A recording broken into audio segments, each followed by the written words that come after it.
Welcome back. మాజీ కేంద్ర హోంశాఖ సెక్రటరీ పద్మనాభయ్య టీవీ9 స్టూడియోలో ఉన్నారు.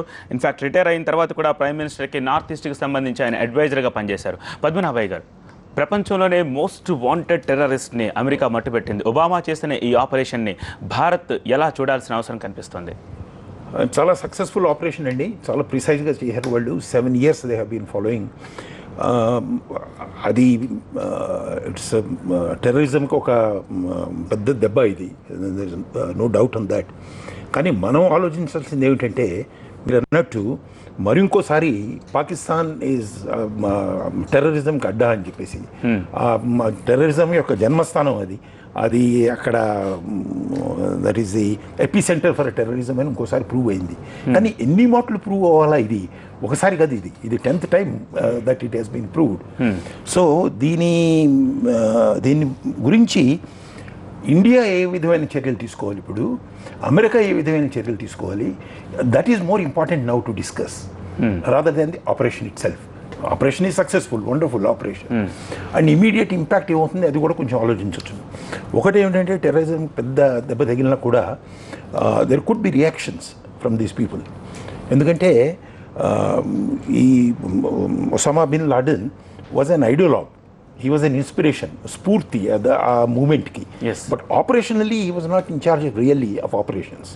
There were తతిమావులు ఉన్నారు ఇంకా ఆపరేషన్స్ చేస్తున్నాం.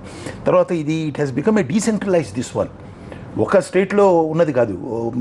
ఒసామా పక్కన ఒక సెంట్రల్ కమాండ్, దాని నుంచి ఒక ఆర్గనైజేషను అలా ఏం లేదు.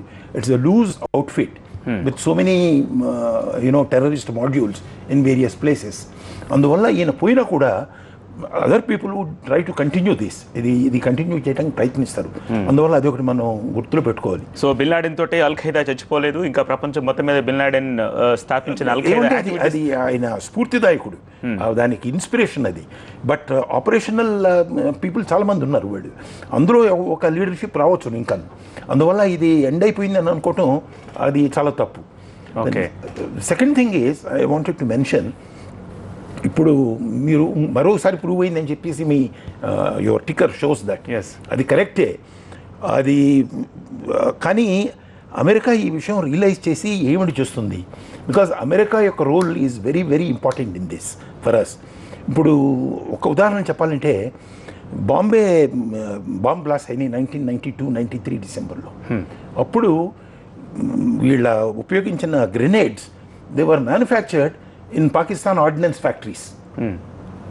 ఆ ప్రూఫ్ మనం ప్రపంచాన్ని అందరికీ చెప్పాం, ప్రతి వాళ్ళకి చెప్తూ అమెరికా వాళ్ళకి కూడా చెప్తే, వాళ్ళు ఏం చేశారంటే మనని 2001 సెప్టెంబర్ వరకు మనం చెప్పింది ఒక్క విషయం కూడా వాళ్ళు నమ్మలేదు. నమ్మకుండా అది మీరు పడండి, మీ బాధ ఏదో తో మాదని చెప్పేసి వాళ్ళు they went on supporting Pakistan. Okay, ఎప్పుడైతే సెప్టెంబర్ 11 ఇదైందో అప్పుడు కొంచెం, so then they realised that there is some truth in what we were saying. వీళ్ళకి ప్రూఫ్స్ మేము ఇంకంతకంటే పెద్ద ప్రూఫ్ ఉండదు. ఎందుకంటే ఈ గ్రెనేడ్స్ మీద వాటి స్టాంప్ ఉంది. ఈ ఆర్డినెన్స్ ఫ్యాక్టరీలో, పాకిస్తాన్ ఆర్డినెన్స్ ఫ్యాక్టరీలో ఒక్కచోటే తయారవ్వగలదు అది. అవి చూపించినా కూడా వీళ్ళు దే సెడ్ నథింగ్.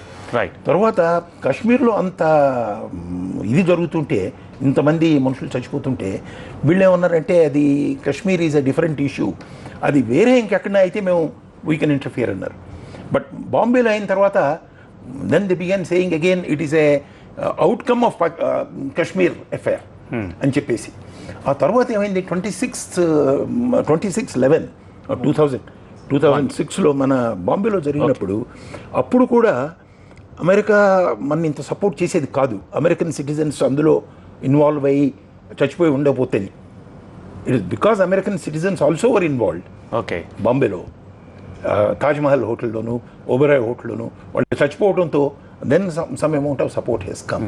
ఇప్పుడు ఇంటీరియర్ పాకిస్తాన్లో ఒసామా ఒక్కడే కదా అక్కడ ఉన్నది. ఒసామాకి 2 వైఫ్స్, 7 పిల్లలు, వీళ్ళంతా ఉంటుంటే కూడా ఇంకా బోకరిస్తున్నారు వీళ్ళు. లేదు మాకు తెలియదు, లేకపోతే how is it possible?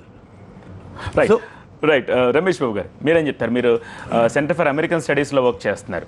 Padmanabhaiah గారు చెప్పిన విషయాలు యాజ్ ఇట్ ఈస్గా అందరికీ తెలుసు. ఇంకోసారి తేట తెలవైంది ఉగ్రవాదానికి పాకిస్తానే పుట్టినిల్లు అని చెప్పి. భారత్ అప్రోచ్ ఇప్పుడు ఎలా ఉండాల్సి ఉంది టువర్డ్స్ ప్రపంచ దేశాలతోటి, లేకపోతే అపీల్ ఎలా ఉండాల్సిన అవసరం కనిపిస్తుంది? whatever points raised by Sri Padmanabhai are very pertinent questions.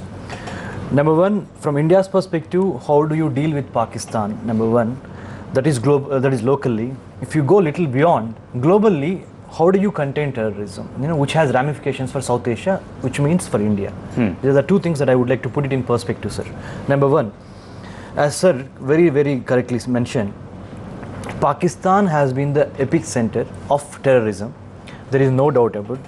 There are numerous incidents that have proved once again, time and again, that Pakistan is the source. That's clear. Now, how do you deal with that? Since you know the problem, how do you deal with that problem?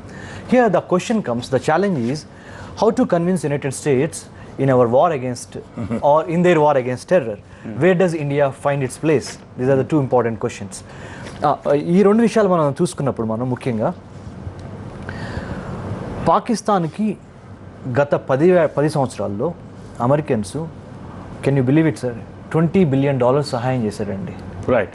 టెర్రరిజంని అంతమొందించడానికి ఒక terrorist, almost terrorist links ఉన్న ఒక స్టేట్కి official support $20 billion. I think ఇప్పుడు మన America మేలుకొని ఎవరు మంచి ఎవరు చెడు గ్రహించి, పాకిస్తాన్ ఏంటి ఇండియా ఏంటి గ్రహించి, ఎవరికి ఏ విధంగా చేయాలో ఆ విధంగా చేస్తే టెర్రరిజం సమస్యకు ఒక రూపం, ఒక సొల్యూషన్, ఒక పరిష్కారం దొరికే అవకాశం ఉంది. Number one. Number two, from India's perspective, especially మన ఇండియన్ అంటే భారతదేశాన్ని మనం ఏ విధంగా రక్షించుకోవాలని చూసినప్పుడు, టెర్రరిజానికి సంబంధించి రాజకీయంగా రంగు పులవటం ఆపితే, ఒక పొలిటికల్ విల్ అనేది ఏర్పడితే, ఒక యూనిటీ అనేది ఏర్పడితే మనము సమర్థవంతంగా ఫైట్ చేయొచ్చు. పద్మనాభయ్య గారు, అమెరికా పాకిస్తాన్కి సహాయం చేసి ఉండొచ్చు, కానీ అమెరికా స్ట్రాటజీని మనం కొట్టిపారేయలేం. సద్దాం హుస్సేన్ పట్టుకోవడంలో, ఇరాక్తో ఫైట్ చేయడంలో, పాకిస్తాన్ భూభాగంలో ఎంటర్ అవ్వడానికి పాకిస్తాన్ హెల్ప్ చేసింది అమెరికాకి. లాడెన్ మట్టుపెట్టడానికి పాకిస్తాన్ హెల్ప్ చేసింది. ఎలా చెప్తారు మీరు పాకిస్తాన్ హెల్ప్ చేసిందని? How is it possible? I mean, Americans, Obama himself has said, nobody knew our operation. Right. Not even Pakistan. Right. At least Pakistan భూభాగం మీద అమెరికన్ సైన్యం వెళ్ళి చేయగలిగింది. But there are other reasons for it. ఇప్పుడు ఆయన చెప్పినట్టు $20 billion ఇస్తుంటే they have to concede somewhere. ఇంకోటి, ఇప్పుడు ఆయన చెప్పారు మనం ఏం చేయాలంటే ఇండియా యొక్క కేసు ఉంది, but India unless we are able to convince or get the support of America, మనం ఒక్కళ్ళం ఏం చేయలేము. అది అమెరికా ఎందుకు సపోర్ట్ చేయట్లేదండి ఇంతవరకును? వీళ్ళకి ఫస్ట్ టైం రష్యాతో ఇది వచ్చినప్పుడు Pakistan was the front line state, cold war పాలిటిక్స్లో. So mujahideen were made by with American help. It is same mujahideen వాళ్ళకి విపరీతంగా ఆర్మ్స్ ఇచ్చినప్పుడు ఈ ఆర్మ్స్ ఎక్కడికి వెళ్తున్నాయి, ఎలా ఉపయోగిస్తున్నారు వాళ్ళు, వాటి అకౌంట్ ఏమిటి, నోబడీ హస్ ఆస్క్డ్. అవన్నీ కూడా కాశ్మీర్కి వచ్చినాయి. That is how they were used against us in Kashmir. ఆ తర్వాత ముజాహిద్దీన్ అయిపోయిన తర్వాత తాలిబాన్ వచ్చింది. ఆ తర్వాత ఇప్పుడు ఏమవుతుందంటే, so again because they have to fight against Afghanistan, the supply roots all pass through Pakistan, so they have to support it. It is for their reason they are supporting. Yes. It's not because of us. So the point is we have to fight our own battle. Right. But trying to convince them. American convince చేస్తూ ఒక పక్కన ఈసారన్నా Americans convince అవుతారు, some action they would take to put down the terrorism అని చెప్పి అనుకుంటున్నాను నేను. So that is what we should expect, that is what we should work on. Ramesh Babu garu, ఇప్పుడు మీరు చెప్తున్న నిజాన్ని అంగీకరిస్తే పాకిస్తాన్ అమెరికా మైత్రి బంధం ఇంకా బలపడే అవకాశమే ఉంది. మీరు చెప్తున్న దానికంటే ఎక్కువ నిధులు వాళ్ళకు వచ్చే అవకాశం ఉంది, సత్సంబంధాలు కొనసాగే అవకాశం ఉంది. ఇండియా మీద అది ఎలాంటి ప్రభావాన్ని చూపిస్తుంది? Indian government approach towards America ఎలా ఉండాలి? ఇప్పుడు ఒక చిన్న స్లైట్ మోడిఫికేషన్ అండి. ఏంటంటే ఇప్పుడు వరకు పాకిస్తాన్ డినై చేస్తూ వచ్చింది, అమెరికన్స్కి డౌట్ ఉంది పాకిస్తాన్ మీద, డినై చేస్తూ వచ్చింది. ఇప్పుడు they can never go back on what has happened yesterday. They got to stuck to the point that Osama bin Laden was found in Pakistan, which is 100 kilometers from Islamabad, the capital of Pakistan. In Atodabad military camp దగ్గర తగిలింది. So there is no way that they can go back. That's why sir, నేను ఒకటి మీకు mention చేస్తున్నాను కదా, Washington పోస్ట్లో president Zardari గారు, Pakistani president Zardari గారు నిన్న ఒక ఆర్టికల్ రాశారు. ఆర్టికల్లో ఆయన ఏం చేశారంటే, neither he has confirmed that Pakistan in involved Nar he has denied that Pakistan is, I mean like ఆయన ఒక డిప్లొమాటిక్ స్టాండ్ తీసుకున్నాడు. మేము అమెరికాతో కలిసి ఉసామా బిన్ లాడెన్ని చంపామని చెబితే వాళ్ళకి కొన్ని డేంజరస్ సిగ్నల్స్ వస్తాయి కాబట్టి మిగతా ముష్కరుల నుంచి, అంటే తీవ్రవాదం నుంచి, అందుకని అలా చెప్పకుండా అట్ ద సేమ్ టైం మేము అమెరికాతో కలిసి పనిచేస్తున్నాం అని కూడా చెప్తున్నాడు. అంటే మేము అమెరికాతో కలిసి పనిచేస్తున్నామని ఒక ఆడియన్స్కి చెప్తున్నాడు. అట్ ద సేమ్ టైం పాకిస్తానీలకి ఏమని చెబుతున్నాడంటే, పాకిస్తానీ జాతీయులకి ఏం చెబుతున్నాడంటే, ఎందుకంటే వాళ్ళ నుంచి ఒక బ్యాక్లాష్ వచ్చి ఏమన్నా పాకిస్తాన్ స్టేట్కి ఏమైనా దెబ్బ తగిలిద్దామని మేము అమెరికా వాళ్ళతో కలిసి ఆపరేషన్ చేయలేదని చెప్తున్నాడు. So they are in a great dilemma. Actually Pakistan runs on 3 things, sir. Army, mullahs military, first Allah, army, America. First Allah, America, army. We don't have any problem. We all respect every religion. Every religion has its own place. All religions are, we should respect each and every religion. మనకు వచ్చిన problem ఏంటంటే, America ఇప్పుడు వరకు ఏమీ కనపడినట్టు కళ్ళు మూసుకొని నిద్రపోతున్నట్టు, అంటే terrorism మనం గోల పెడుతున్నాం, ఇప్పటి నుంచో పెడుతున్నాం. కాశ్మీర్లో ఎంతమంది చచ్చిపోతున్నారు, ఎంతమంది చచ్చిపోయారు అని.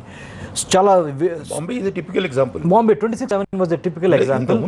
And sir has mentioned very correctly, had it not been to the Americans that were killed in the Mumbai 26/11, Americans and Israelis, some other nationalities were killed in 26/11 Mumbai attack. Had it not been to that, things wouldn't have progressed the way it has been progressing from the American side. So I think that's a point that we have to come to a pertinent this thing. I wanted to add one thing. And another, Americans ఈసారి realise చేశారు because he was found there అని. Hillary Clinton said yesterday our relations with Pakistan would continue in the same way. She said it. In spite of this. So నేను అనేది ఏమిటంటే, ఒకటి మనం when we are dealing in diplomatic way with Pakistan, మన neighbor, you can't wish away the fact that they are there. You can't keep on fighting with them. You have to talk to them. వాళ్ళతో మాట్లాడాలా, చర్చలు జరగాల, అవన్నీ ఉన్నాయి. కానీ basic truths మనం మర్చిపోకూడదు. Basic truth is that the Pakistan army, the ISI are sort of embryonically linked with terrorism beginning నుంచి కూడా. అది అలా ఉంచేది మనం ఎలాగ దాన్ని న్యూట్రలైజ్ చేయాలా, ఇది చేయాలి. కానీ ఎంతసేపు వాళ్ళ intention, they want to have good relations with us, everything is fine, it is only a question of negotiation, we can convince them, ilaga soft line తీసుకుంటే అయ్యే విషయం కాదు. So you have to be clear. Diplomatic ఏమవుతుందంటే, కర్ర విరగకుండా పాము చావకుండా సాగు చేసే పద్ధతి అది. But you must know the basic truths. కారణం ఏమంటారు అంటే, ఇండియన్ పొలిటికల్ సిస్టమ్ వల్ల ఇలాంటి సమస్యలు వస్తున్నాయి అనుకుంటున్నారా? మీరు అంటున్న డిప్లొమాటిక్ సిస్టంలో వెళ్ళలేకపోవడానికి సాఫ్ట్ లైన్లో ఉండాలి. ఒకటి American problem, because America has to support Pakistan because it's a frontline state first against Russia. ఇప్పుడు ఫర్ ఆఫ్ఘనిస్తాన్ వాళ్ళ ప్రాబ్లమ్స్ వాళ్ళకు ఉన్నాయి, వాళ్ళ కంపల్షన్స్ వాళ్ళకు ఉన్నాయి. But keeping those compulsions in mind, మనం స్వే అవ్వకూడదు ఇదేమి. So the problem would be solved by negotiations అనుకోవటం. Negotiations have to continue, I'm saying. But at the back of your mind you should know what is the what triggers their reaction, right. Thank you very much అండి పద్మనాభయ్య గారు, అలాగే రమేష్ బాబు గారు స్టూడియోకి వచ్చి Osama bin Laden హతానికి సంబంధించి America చేసిన ఈ operation గురించి మాతో మాట్లాడినందుకు. కాస్ట్లీయెస్ట్ ఆపరేషన్గా ఒసామా బిన్ లాడెన్ని చంపిన ఆపరేషన్ మనం ఫీల్ అవ్వచ్చు. డాలర్ల ప్రవాహాన్ని లెక్క చేయకుండా అమెరికన్ పౌరుల ప్రాణాలకి ప్రతీకారం తీర్చుకుంది అమెరికా. ఇక బ్రేకింగ్ న్యూస్. రాష్ట్ర రాజధానిలో సంచలనం కలిగించిన ఎమ్మెల్యే అక్బరుద్దీన్ దాడి విజువల్స్ TV9 దగ్గర ఉన్నాయి. దాడి సమయంలో మినిట్ టు మినిట్ ఏం జరిగిందన్నది ఈ విజువల్స్లో ఉంది. అక్బరుద్దీన్పై దుండగులు ఒక్కసారిగా ఎలా తెగబడ్డారు, ఎలా కాల్పులు జరిపారు, ఎమ్మెల్యే అనుచరులు తేరుకునేలేపై వారు దాడి చేసిన వైనం మా దగ్గర ఉంది. అందులో ఓ